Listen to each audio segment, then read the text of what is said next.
ID கம்பெனில வேலை பார்க்கிற பலரும் வந்து தாவேகாவுக்கு சென்னை வாக்களித்திருக்கார்கள். இவன் எவனாவது சோத்துல முன்னாடி தட்டில சோறு போட்டு உட்கார்ந்து அந்த சோத்தை சாப்பிடறாங்க, அந்த சோறுல உப்பு போட்டு சாப்பிடறாங்க. அந்த சோறு திராவிட முன்னேற்ற கழகம் அவனுக்கு தந்த சோறு. நான் கொஞ்சம் கடினமான வார்த்தை பயன்படுத்துறேன், எனக்கு கவலை எதை பத்தியும்.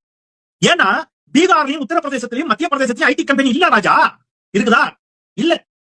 உங்க தாத்தாவும் உங்க அப்பாவும் கம்ப்யூட்டர் படிச்சாங்களா? இல்ல. கம்ப்யூட்டர் என்ற ஒன்று உலகத்தில் கண்டுபிடிக்கப்பட்டு அது உலகின் பல நாடுகளுக்கு மெல்ல விரிவடைய தொடங்குகின்ற அந்த காலகட்டத்தில் இந்தியாவிற்குள் கம்ப்யூட்டரை கொண்டு வந்தவர் ராஜீவ் காந்தி.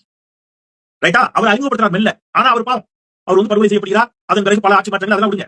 ஆனால் இந்தியாவில் ஒரு மாநிலம் கணினியினுடைய தொடக்க காலத்திலேயே இனி கணினி யுகம், கம்ப்யூட்டர் தான் எல்லாம் என்பதை புரிந்து கொண்டு அந்த கம்ப்யூட்டரை பள்ளி பாட புத்தகத்தில் கொண்டு வந்து சேர்த்து கம்ப்யூட்டர் கல்வியை தந்து கம்ப்யூட்டர் சயின்ஸ் படிப்பை கொண்டு வந்து கம்ப்யூட்டருக்கான கல்லூரிகளை ஒவ்வொரு மாவட்டம் தோறும் ஒவ்வொரு ஊர் தோறும் தொடர்ந்து வச்சு உங்களை கம்ப்யூட்டர் படிக்க வச்சு அந்த கம்ப்யூட்டர் படிச்ச பிள்ளைகளுக்கு வேலை கிடைக்க வேண்டும் என்று சொல்லி டைடல் பார்க் உள்ளிட்டவற்றை தமிழ்நாட்டுக்கு கொண்டு வந்து மிகப்பெரிய கணினி பூங்காக்களை தமிழ்நாட்டிற்கு கொண்டு வந்து இன்னைக்கு நீங்க இங்க இருந்து என்ன போறீங்கல்ல வெளிநாடுகளுக்கு ஆன்லைன் என்ன ஆன்சைட் போறீங்கல்ல வெளிநாடுகளுக்கு அமெரிக்காவுக்கு அப்படிலாம் போய் கிரீன் கார்டு வாங்கி செட்டில் ஆகிறீங்கல்ல, அது அனைத்துக்கும் விதை போட்டது திராவிட முன்னேற்ற கழகம்.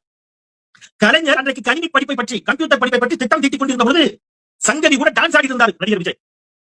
சிம்ரன் கூட டான்ஸ் ஆடி இருந்தார் நடிகர் விஜய். சரியா? நான் தப்பு சொல்லல, அதோடைய தொழில். ஆனா நீ படிச்சு நீ பெரிய ஆக வேண்டும் என்பதற்காக ஒரு கணினி சாம்ராஜ்யத்தை நிறுவியது திராவிட முன்னேற்ற கழகம். நீ என்ன சொல்ற? அந்த திமுக வேண்டாம், இந்த அதிமுக வேண்டாம்.